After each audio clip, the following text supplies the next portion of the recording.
Hello there, my beautiful and lovely gamers. My name is Jonal. Today, we're taking a look at Genji's damage combo, all of them, when to use them, how to use them, in general, what they're good for, and so on. I'm finally done with my exams. I have summer vacation now. I will be working a little bit in my summer vacation, both as a private coach. So if you're interested in getting private coaching sessions, which do cost money, you can hit me up on our Discord server, which I will link down in the description. I will also, of course, be traveling a little bit, so if that goes in the way of video production, I should be able to say that either on our Discord server or on my Twitter, where you can follow me, which is also linked down in the description, or in general, whatever. I will also most likely mention it in upcoming videos in the beginning of those, that I will be traveling now. Hopefully I can manage to produce videos in advance for those days, so you guys will have something to watch. I might just be little to non-active in the comment section. If I'm, on the road, it's kind of hard for me to answer every single question down there. Now, Genji's damage combo, that's what we are here to talk about. And this is a topic that I know a lot of people are very personal about. There's a lot of arguing among Genji players, like what damage combo you should use. And therefore, this video is here going to give you really the options and the understanding of each strength and weakness. Because if there was only one damage combo that is the best, and the only thing that you should always use this one combo, then every single professional Genji player would most likely use that one combo just out because it would be the strongest thing to do. Now, if you look about what a damage combo is built around, it is, again, to get as many kills or get as much damage as fast as possible in on an opponent to give you the highest amount of normally burst damage, or at least consistent damage pressure onto one target. And the way of doing this as Genji is logically enough to get up close and personal using your secondary fire, which I'm most likely gonna call right click, since that's what it is on a default setting on a mouse and keyboard.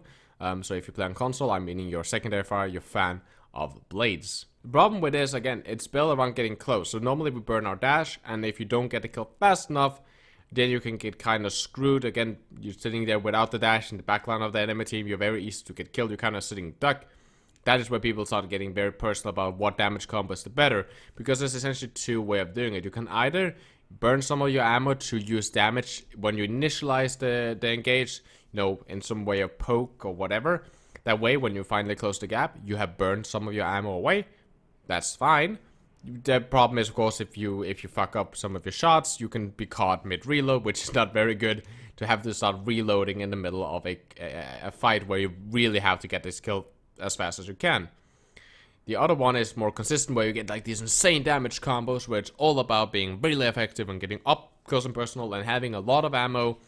Of course, that is then built a very amount around your consistency in your aim, because again, you haven't done any preemptive damage. You haven't really baited out Ana's biotic grenade or something like that with poke. So in those cases, it can be a little bit of a disadvantage that they will start with full HP. However, you will have more ammo, and that's really the differences in between those. Now, the first thing that we're going to take a look at is just in general foundation. There's two things. There is the dash melee. Normally, very good for kill securing, whatever. It's 80 damage, consistent 80 damage. You dash melee, whatever. It's consistently 80 damage, easy for kill securing, really good. And everything builds really around that. And then we have the right click melee, which essentially is a minimum of 30 damage and a maximum of 198 damage if you land all your shots. That's a lot of damage. However, normally, you normally get around like 86 out of it, because normally you can land like maybe one headshot or two body shots. That's 56 damage from the shurikens, and then the melee on top of that, which brings it up to 86 damage. So that's like the consistency what you can get with a right click melee. That is used for only kill securing. There's no other way. Like the dash melee, for example, you can to a certain extent use that to you can dash melee the Reinhardt just to pressure him for fun or to build some more charge. You can do a lot with that, but when it comes to something like a right click melee, if you can right click them, you can normally just continue to right click them all the time. So the right click melee is only really built for kill securing. In most situations, there's a couple of exceptions, but you get the point. And the reason for this is, of course, that when you activate a melee with Genji, there is a time where you have to wait for the melee animation to finish, which slows down your rate of fire. Before, way back with Genji, you could spam right-click melee, because you would cancel the melee animation. you can't do that anymore, and that's really the reason behind why it's so inefficient to use that as your consistent damage combo. Now let's begin with the 248 damage combo, the consistent version of that. And that is the dash, right click, and melee. Essentially what you do, you activate the dash, it will close the gap. And as long as you click your right click fast enough, you do an animation cancel, tossing out a right click, your burst, and then you do the melee, and this is 248 damage at max. It is very consistent if you get it done correctly. Your crosshair needs to be on a pretty good height, and you need to extend to get like the full potential out of it. You need to do a perfect dash, meaning you need to execute a dash that is about 14 meters, 15 meters, right? Dash range is 15 meters for Genji, so if you do like 14, 15 meters, then you get straight on them. You don't need to rotate, there's no like adjustment time. You can dash as long as your crosshair is in head height. You will dash and immediately just drop 3 shurikens in their face.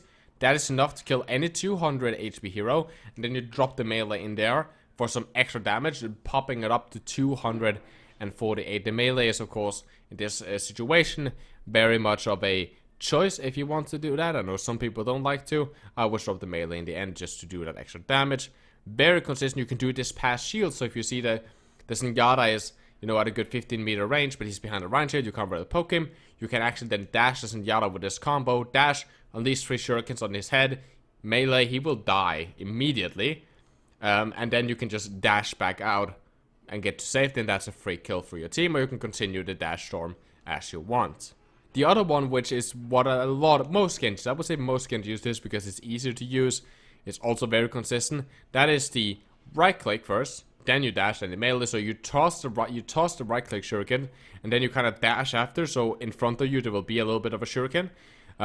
Very good. Again, has the same damage potential, 248, and normally it won't get you this number. The problem is, of course, that you need to be really close to get that number. But if you're close, then this is very consistent. If the McCree or the Tracer or whatever is really up close and personal, you double jump, for example, you aim in an angle, so you dash on him, because that's what's so great about this. You don't need to get that perfect dash length, because you normally just toss the shuriken and dash straight on your target. The one shuriken is, like, what we really want is to land just at least one shuriken, a good extra 28 damage. Maybe we're lucky we land a headshot and get that to 56 damage, right? That's the whole point, getting a little bit of poke advantage while we dash them. But if we're really close, then we can land like 2 shurikens to the head, or more even. If we're very close, we can burst people with 3 shurikens to the head, dash, and in general get a really quick and free frag. That's what normally most people do, because again, it is very consistent. There's really nothing, it's very difficult to not pull it off to a certain extent. Worst case scenario, you lose, you wasted 3 shurikens. Best case scenario, you know, you one-tap them, and normally what will happen is you get like a good 28 to 56 extra damage on them as an initialized burst. Of course, this also has some problems, such as, again, at very long ranges, it's very difficult to pull off. Again, because there's a huge chance that you will just waste the 1 shuriken. So if it is, for example, at 15 meter range, you might want to use dash, right-click, melee instead. But if they are starting to get a little bit closer, maybe they are like 8 meters, something like that, or even closer than that, then right-click, dash, melee, you could get a lot of shuriken damage on them to initialize that burst. Of course, again, if they're behind the shield, it's the same problem. You can't throw the shurikens. The shuriken's just going to hit the shield, then you're going to dash past the shield, hit the melee, then you essentially just did a dash melee combo because the shuriken hit the shield instead. So it's a little bit of a choice here, but I think that this is the combo that I use the most. I think that I know that most Genjis use this combo as like their default standard combo, and then they swap to this dash, right click, melee combo as a little bit of a situational choice.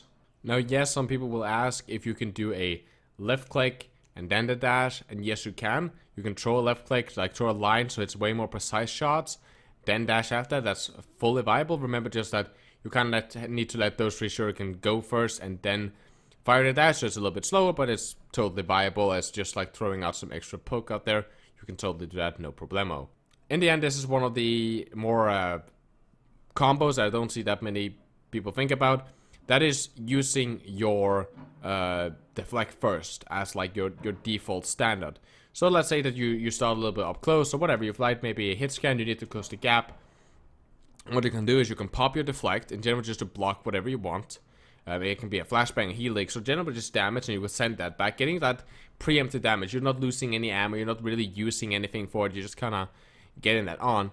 You deflect a couple damage, they will most likely stop shooting or whatever, then you burn your dash to cancel your deflect, so they can't react, because normally they will, a very good McCree, for example, will see the deflect and then try to throw a flashbang over it, or he will see deflect and just stop shooting, and he knows kinda in his head when the deflect is down, like when the cooldown, when the effect is gonna stop working, and then he will shoot you immediately. But you can cancel the deflect by activating a dash, and then when you get up close and personal, you can start using your right click melee combo, whatever you want to do, just to close the gap. That's just a little bit of an extra note. However, guys, I hope you liked this video.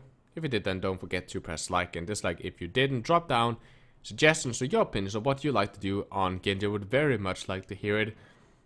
I can't wait to start making more videos. I'm looking if I can maybe get a stream on before I take vacation.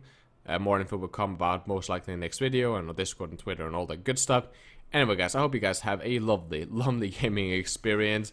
As always, guys, my name has been Jonal. Stay positive, guys, and keep the enemy in your crosshair.